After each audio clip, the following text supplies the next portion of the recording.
Caminhar pode ser a melhor forma de se conhecer. Vem com Andréa Prestes no projeto Caminhos pelo Mundo. Olá, caminhantes, peregrinas e peregrinos. Hoje, nosso bate-papo com Ayrton Ortiz, que é uma honra ter o meu mestre aqui para a gente bater um papo. Tudo bom, Ortiz? Tudo bom, uma honra é para mim estar conversando contigo. Caminhante, tu tem mais quilometragem do que eu, né? As caminhadas são mais localizadas, não são tão longas. Talvez sejam mais difíceis, mas não são tão longas. Mas eu vou dizer que a caminhada do Ortiz já tem 20 anos, né, Ortiz? Na caminhada como escritor, já são 20 anos, 20 livros publicados, viajando pelo mundo inteiro, mais de 100 países. O Ortiz também é jornalista, também é gaúcho, temos isso em comum. E, Ortiz, me conta um pouquinho mais da tua trajetória para o pessoal te conhecer. Bom, eu me formei em jornalismo, né? Trabalhei em rádio, trabalhei em jornal, TV, fiz documentário, uma série de coisas. Mas o meu grande sonho mesmo era ser escritor. Então, uni as duas paixões, que era ser jornalista e ser escritor. Então, a minha mídia sempre foi a palavra escrita, né? Há 20 anos, eu comecei esse projeto de viajar pelo mundo e relatar as minhas experiências através de livros. Então, desde 1997, eu fiz a primeira viagem com o propósito de escrever um livro, que foi quando eu escalei o Kilimanjaro, na África. O livro saiu em 99, né? Até o ano passado, com 20 anos, 20 livros. Cada ano, uma expedição, e no final dessa expedição, um livro contando essa experiência que eu tive. A minha meta, a minha pauta, vamos dizer assim, não é? Em busca de culturas que ainda se mantenham na sua forma mais original possível. O mundo está sendo globalizado muito, mas, ao mesmo tempo, as culturas regionais, as culturas típicas de cada lugar, elas estão reagindo na mesma intensidade. Essa globalização, ela atinge alguns países, assim mesmo não no interior, e algumas grandes capitais. Mas tem lugares do mundo que a gente viaja meses, atravessa diversos países e não encontra nenhuma das marcas globais, essas que estão aí no mundo inteiro. Então, a minha pauta sempre foi em busca dessas culturas que ainda se mantêm, de uma certa forma, preservadas. E, normalmente, essas culturas estão protegidas por barreiras físicas. São lugares de mais difícil acesso. Um oásis no deserto do Saara, uma comunidade no Himalaia, regiões do interior da África, uma aldeia indígena no interior da Amazônia, no Tibete, no interior da Índia, no Alasca. Então, a minha ida para esses lugares, em busca de conhecer essas culturas, ela acabou também gerando uma espécie de uma aventura física, porque como é difícil o acesso para a gente chegar até esses lugares, tem que transpor diversas barreiras, florestas, desertos, montanhas. Então, as histórias acabaram gerando também umas boas aventuras. Então, na verdade, são 20 livros de viagem pelo mundo, mas não são viagens assim tão convencionais. E a outra característica importante que eu busco também é, quando chego numa dessas culturas, procurar perceber a realidade através da cultura deles, e não da minha cultura. Porque, senão, eu vou ver uma imagem desfocada, não é? Eu não posso querer perceber como uma aldeia no interior da Amazônia, ou um pequeno povoado no oásis no interior do Saara, ou uma aldeia lá no fundão da África. Eu não posso querer chegar lá e querer que eles percebam o mundo como eu percebo. Exatamente o contrário. Eu estou indo para lá para compreender qual a visão que eles têm de mundo.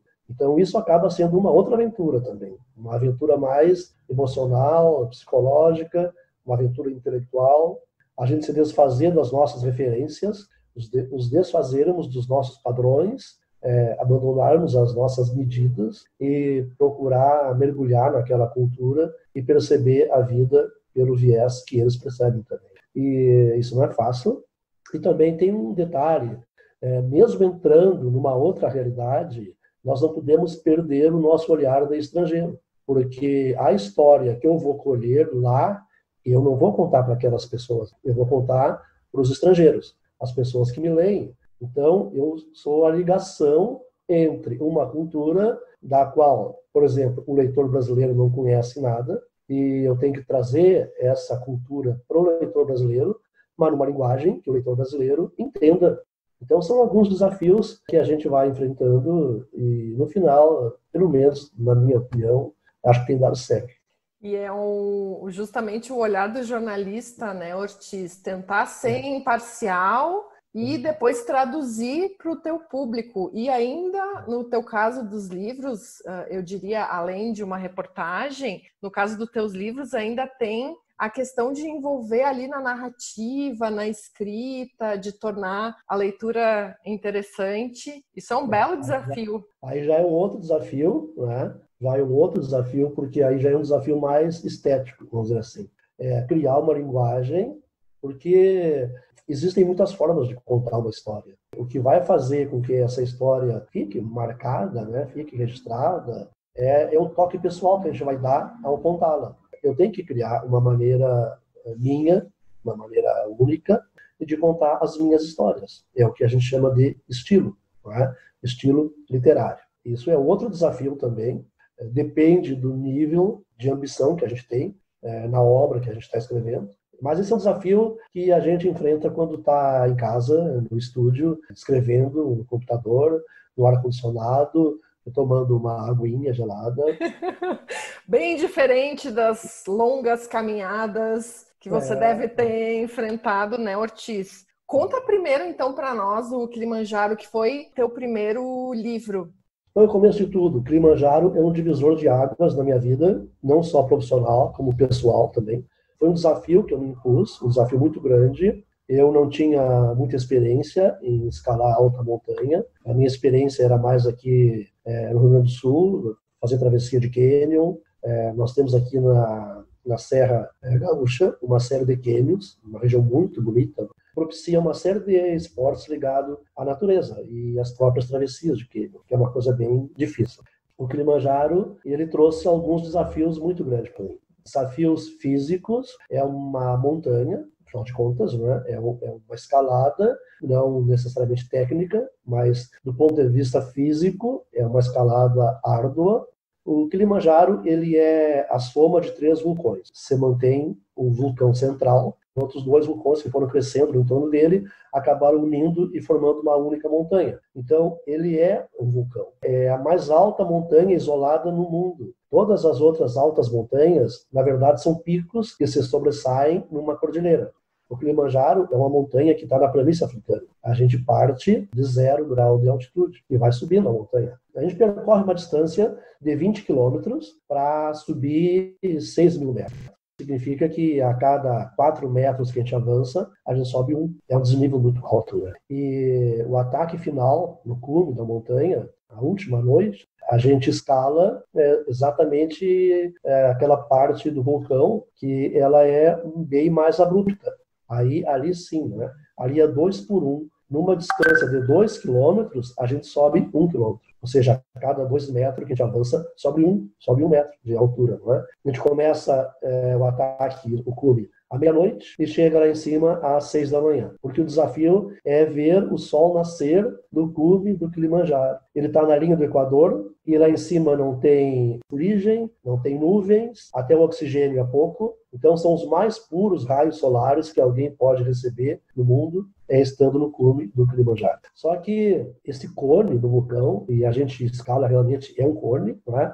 Ele é de pedrinhas soltas. Então a gente vai de noite, porque durante a noite ele está congelado, a pedra está congelada e ela não derrapa muito. Mas mesmo assim, a gente vai subindo, vai pisando, a bota vai cravando o cascalho e vai derrapando. Então o pé pisa e derrapa, mais um pouco pisa e derrapa, né? A gente vai subindo, parece aquela história do caranguejo, né? 2 passos para frente e para trás. Então isso torna, do ponto de vista físico, muito difícil, né? E a outra dificuldade, aí é mais fisiológica, é a questão do ar rarefeito. Porque no cume da montanha, nós temos menos de 50% do oxigênio que se tem aqui no nível do mar. Então, isso é um desgaste muito grande. Porque como é uma montanha muito abrupta, A tradição em escalar a montanha, ela é rápida, não permite a aclimatação, como é uma escalada no Himalaia, por exemplo, que a gente vai se aclimatando. No Kilimanjaro, não, é um outro tipo de escalada, é mais uma escalada andina, como se escala nos Andes, então não seria o alpinismo, seria o andinismo, né? Tem uma brincadeira que os caras fazem, né? Porque o alpinismo é uma técnica de escalar nos Alpes, o himalaísmo é no Himalaia, é outra técnica, mas chama de alpinista todo mundo. Mas, enfim, como ela é uma montanha curta, são 20 quilômetros de caminhada só, não é? E ela é muito alta, então não há tempo para fazer a aclimatação. Então, a técnica usada é subir e descer o mais rápido possível. Então, nós levamos 5, 6 dias subindo. A partir do momento que a gente começa a escalar a montanha, no pé da montanha, até chegar no cume, são 5 dias por uma via, 6 dias se for por uma via mais longa, não é? Eu escalei 2 vezes a montanha. A primeira vez escalei pela via mais fácil, foram 5 dias. A segunda vez já escalei por uma via bem mais difícil, foram 6 dias. E depois, para descer, como todo santo ajuda, né? Em 3 dias a gente desce a montanha. Né? Então, é um ataque mesmo. Né? E nesse caso, a questão do ar rarefeito, ela pesa muito. É muito frio também. No cume da montanha, eu peguei 10 graus abaixo de zero, e dependendo, às vezes, até um pouco mais frio. Mas eu ainda acho que o maior desafio numa jornada dessa é o psicológico. É a pessoa não desistir, ter força de vontade, decidir que aquilo é importante para ela. Às vezes as pessoas me perguntam qual é a maior dificuldade em escalar uma montanha. E eu digo que a maior dificuldade em escalar uma montanha é a pessoa decidir que aquilo é importante para ela. Porque a partir do momento em que ela decide que aquilo é importante, ela vai. Porque é um sacrifício que a gente faz que não é para agradar ninguém, não é obedecendo ninguém, ninguém nos mandou lá, nós não precisamos ir, a gente vai porque quer, a gente se dispõe a ir porque quer, e também não é um desafio com a montanha, a gente não está vencendo a montanha não está nem aí para a gente, e também não é um desafio com outro alpinista porque não se corre uma carreira, é um desafio conosco mesmo, é uma maneira da gente provar para nós mesmos que nós somos capazes de enfrentar um desafio como aquele e vencer, chegar até o final. Porque eu digo que o tamanho da nossa vida é do tamanho dos desafios que nós conseguimos vencer. E à medida que a gente vai conseguindo vencer desafios cada vez maiores, a gente vai ganhando autoconfiança, a gente vai vendo do que a gente é capaz, e a partir daí tudo fica mais fácil, não se desanima na primeira dificuldade. Metaforicamente falando, a gente escala uma montanha todos os dias na vida da gente. Então, eu acho que, acima de tudo, esse tipo de esporte, na alta montanha, o maior desafio é o psicológico. É a pessoa concluir que aquilo é importante para ela e ela vai até lá. O momento de decidir se a gente vai ou não chegar no cume da montanha é quando está em casa. Então, quando eu estou em casa, né, em condições normais de temperatura e pressão, né, confortável, é que eu tomo uma decisão, que eu vou chegar no cume da montanha. E quando eu começo a escalar a montanha, a opção desistir não existe mais. Ela existia quando lá eu estava em casa ainda. Mas a partir do momento que eu saí de casa com a missão de escalar a montanha, a opção desistir não existe mais. Porque se cada vez que eu chegar lá na montanha, cada vez que eu chegar diante de uma dificuldade, eu parar para pensar se vou continuar ou não, isso provoca um desgaste emocional tão grande que a gente não vai muito longe. Então não tem essa opção. A gente vai. E vai mesmo. Só termina quando chega no cume, né? E como é a sensação, Ortiz, de finalmente chegar, porque foi uma superação, você mesmo disse, né, que foi, na tua vida, é um antes e depois do Kilimanjaro, né? Profissionalmente é um antes e um depois, porque a partir dessa escalada, eu escrevi o primeiro livro, Aventura no Topo da África, e a partir desse livro, então, eu me profissionalizei a fazer uma expedição por ano e escrever um livro por ano. Ali foi o ponto zero dessa profissão que eu tenho hoje, que é viajar pelo mundo e escrever livros. Ali foi um divisor de águas na minha vida profissional. E foi um divisor de águas na minha vida pessoal também, porque até então eu nunca me imaginei que eu fosse capaz de vencer tamanho desafio. E a partir do momento em que a gente consegue vencer um desafio desses, nós nos damos conta que até chegar ali, até chegar no cume daquela montanha, eu me dei conta que muitas vezes eu sofri muito com pequenos desafios. Olhando para trás a vida da gente lá de cima da montanha, ou mesmo fazendo isso em retrospectiva depois, a gente se dá conta que quem é capaz de vencer um desafio como esse, aqueles outros problemas que a gente enfrentou até então, eram insignificantes. E nós perdemos tanto tempo Nós temos uma capacidade extraordinária de resolver problemas, de nos superarmos, mas a barreira maior está em nós mesmos, a falta do autoconhecimento. A gente não se conhece, a gente não sabe o tamanho da nossa capacidade. E quando nós nos propusemos a um desafio como esse, e aos pouquinhos vai descobrindo a nossa força, a nossa energia, não é? A nossa possibilidade de enfrentar tudo isso, nós vamos nos dando conta do nosso poder, do poder extraordinário que nós temos. E a partir dali, nada mais mete medo, nada mais nos ameaça, não é qualquer problema que vai fazer com que a gente perca o sono. E uma jornada dessa é sair da zona de conforto, e cada vez que a gente sai e vence, os nossos horizontes se expandem, né? Isso é natural, é consequência, né? Isso é maravilhoso. E do ponto de vista também intelectual, porque eu tenho uma teoria de que o nosso cérebro, o nosso intelecto, ele só entra em campo para dizer não, não e não. O nosso pensamento aristotélico, né, esse pensamento que a gente tem, ele só diz não. Então, a nossa racionalidade é uma barreira terrível da gente fazer grandes coisas, porque a nossa razão é extremamente repressora. Toda vez que a razão entra em campo, ela diz não. Ela nunca diz sim. Ela sempre diz não. E é preciso que a gente valorize também a nossa intuição. Por isso que os grandes artistas, os grandes pintores, escultores, eles são muito mais intuição do que razão. Às vezes até as pessoas que se deixam mover pela razão acham que o cara é meio louco, meio maluco, né? Porque ele é mais intuição do que razão.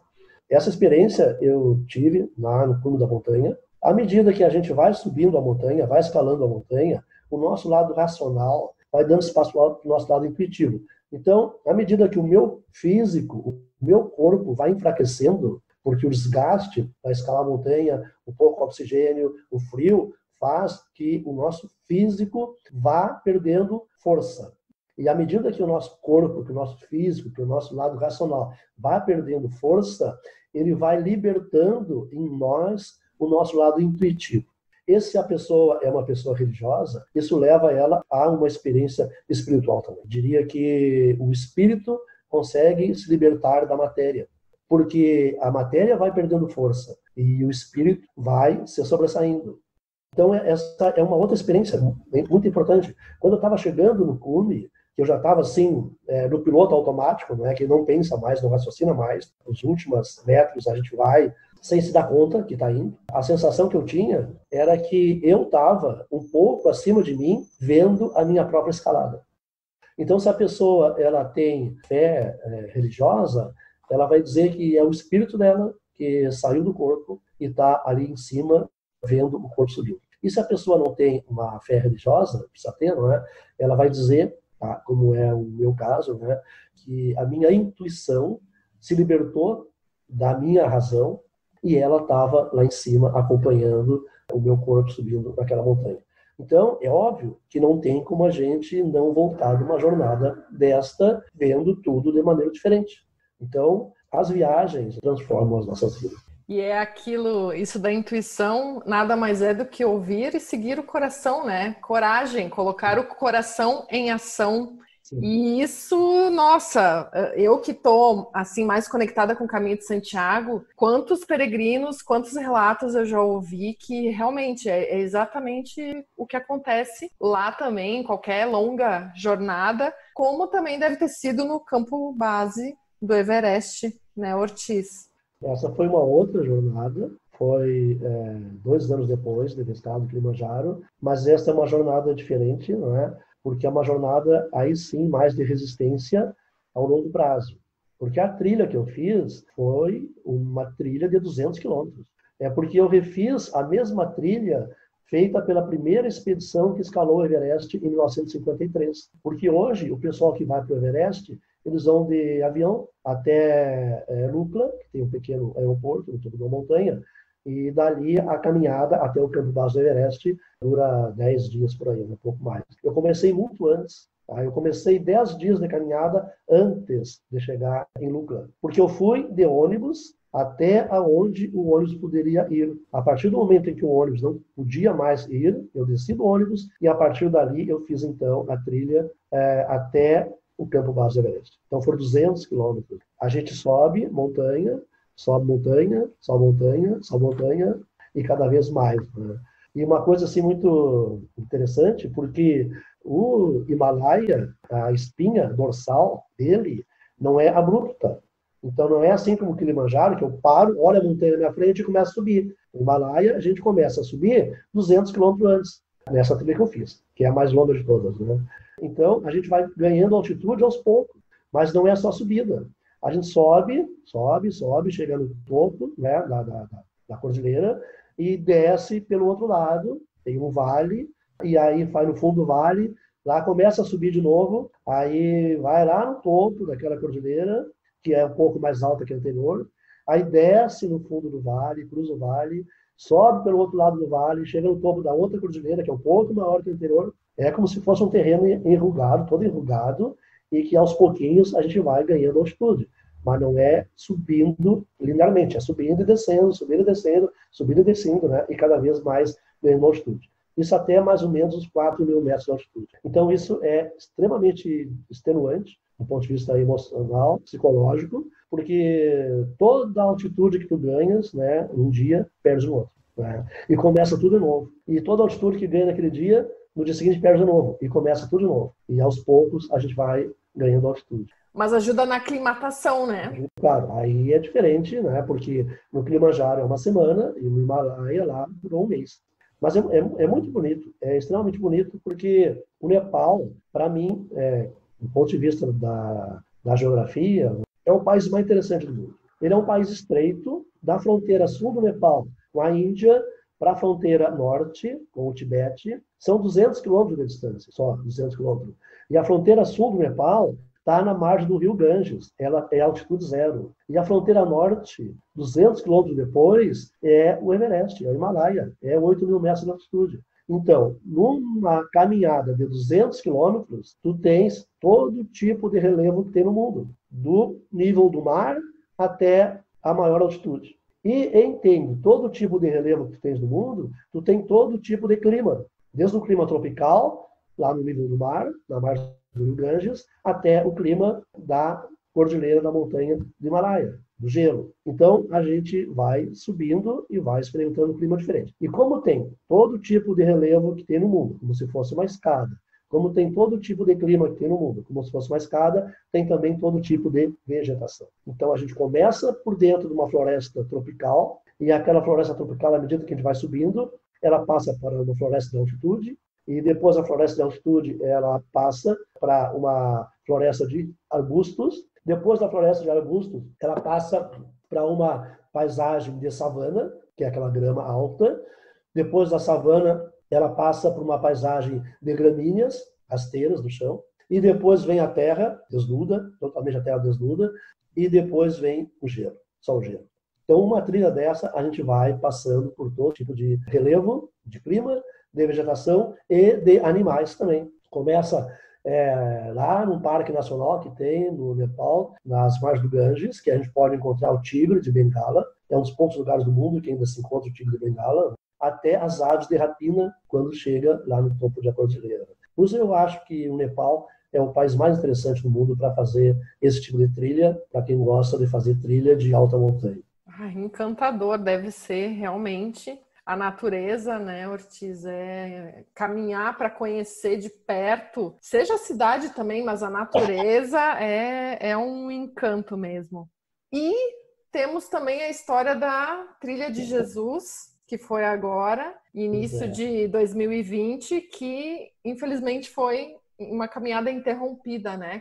Foi. Bom, tem em Israel, entre Nazaré e Cafarnaum, no Mar da Galileia, uma trilha de 70 quilômetros, conhecida como a Trilha de Jesus, porque é uma região na qual Jesus percorreu durante toda a vida dele. Jesus, ele é de Nazaré, não é? Ele nasceu em Belém por uma casa. E, segundo a Bíblia, Jesus, os pais dele, né, José e Maria, moravam em Nazaré, e ele caminhava dali, de Nazaré, em direção ao Mar da Galileia.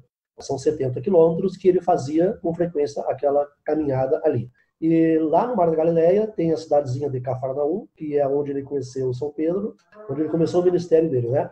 Então, entre Nazaré e Cafarnaum, nessa região de 70 quilômetros, estão ali as principais passagens bíblicas que se referem a Jesus. E tá os lugares onde ele fazia os milagres, desde Canaã, onde naquele casamento que ele transformou a água em vinho, lá em Tabigá, onde ele multiplicou os pães e os peixes. Tem o Monte das Bem-aventuranças, onde ele fez o Sermão da Montanha, onde ele ensinou o Padre Nosso. Tem a cidade onde nasceu a Maria Madalena. Tem o Mar da Galileia, propriamente dito, né, onde ele caminhava sobre as águas, né, e chegando até Cafarnaum, que era a cidade onde ele morou muito tempo na casa de São Pedro. Essa região é onde, segundo a Bíblia, aconteceram todas essas histórias. E é um lugar muito bonito, e é na Baixa Galileia.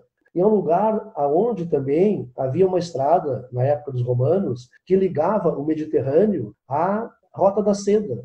Então, a gente faz uma trilha ligando esses lugares, onde a tradição marca que Jesus passou por ali.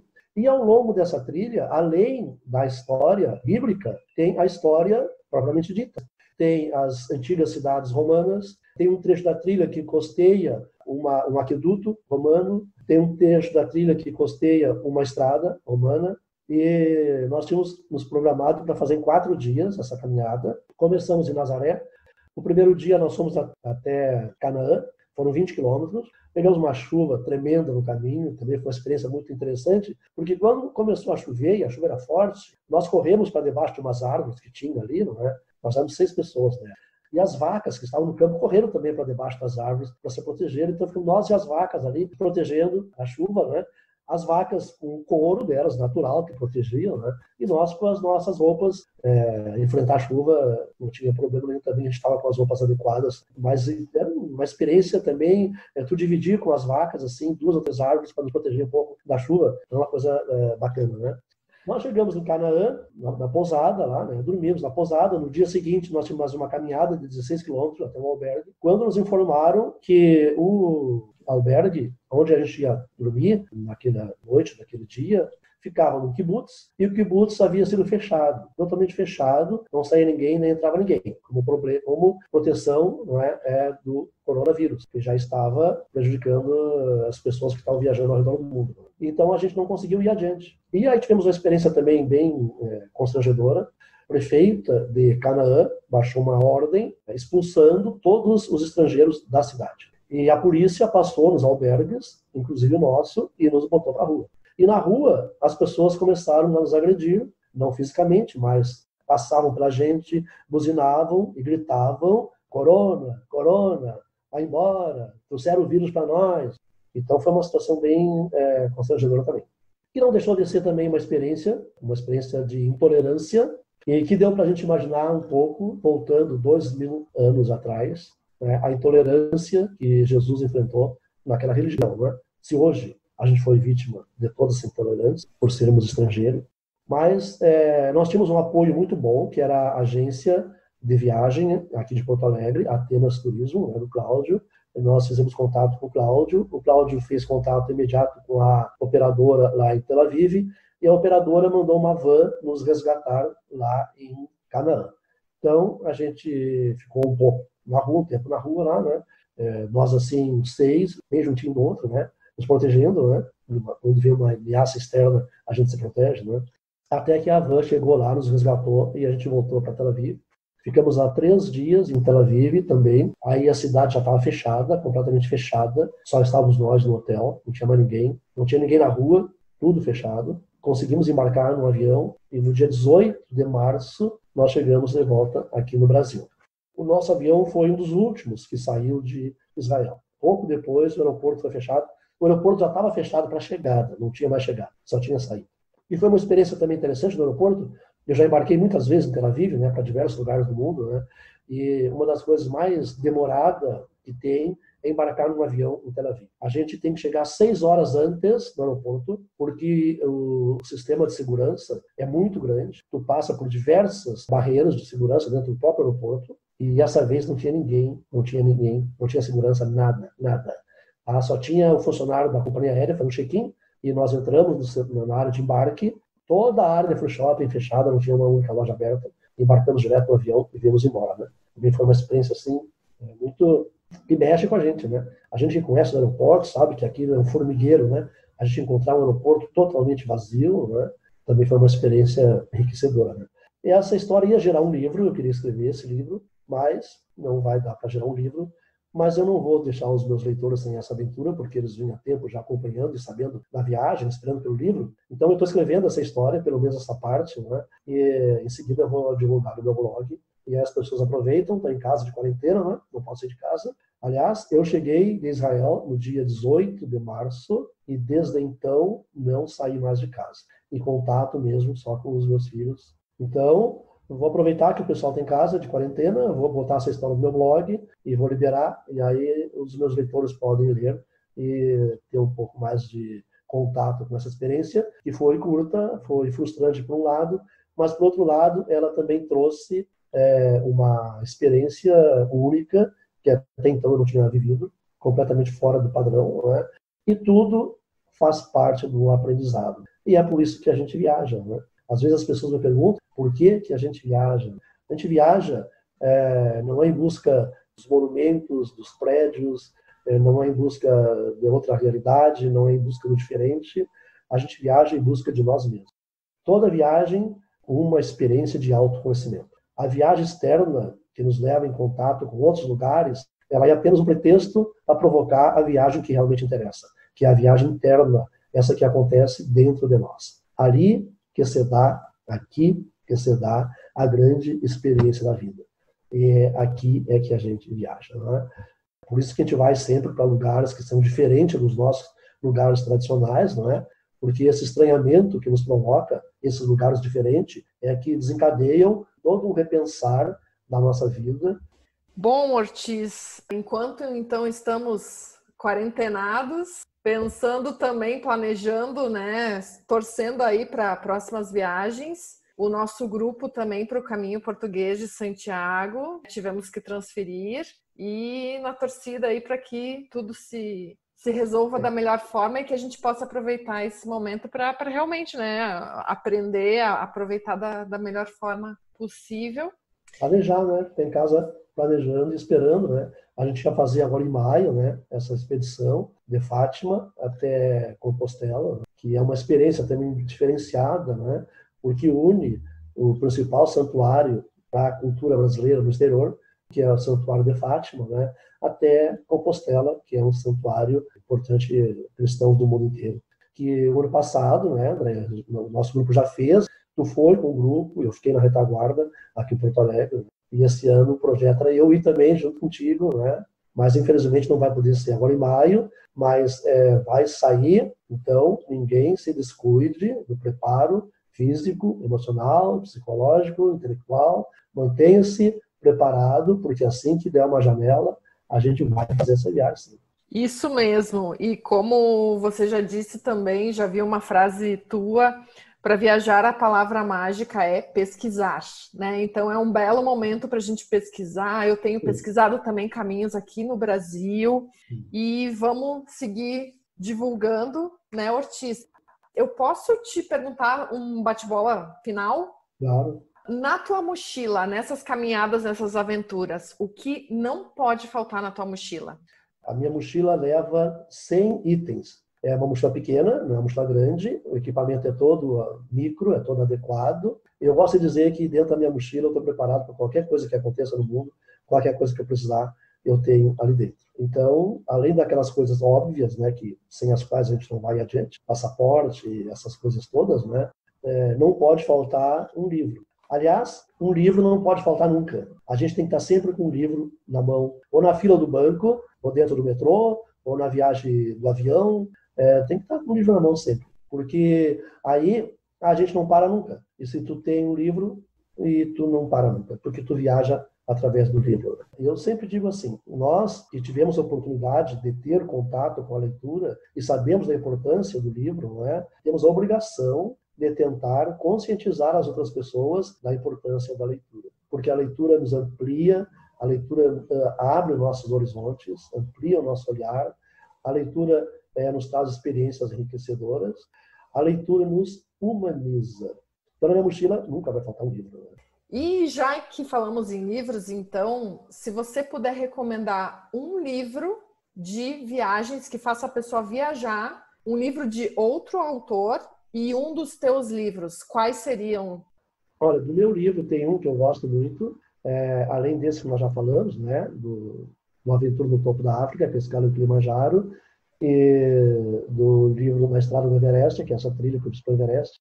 Eu tenho um livro que é uma experiência encantadora também, que se chama Pelos Caminhos do Tibete. O Tibete é uma cultura completamente diferente da nossa, então é uma oportunidade de a gente entrar em contato com algo totalmente diferente e fazer a gente repensar a nossa vida do início ao fim, porque eles têm uma concepção de vida completamente diferente da nossa.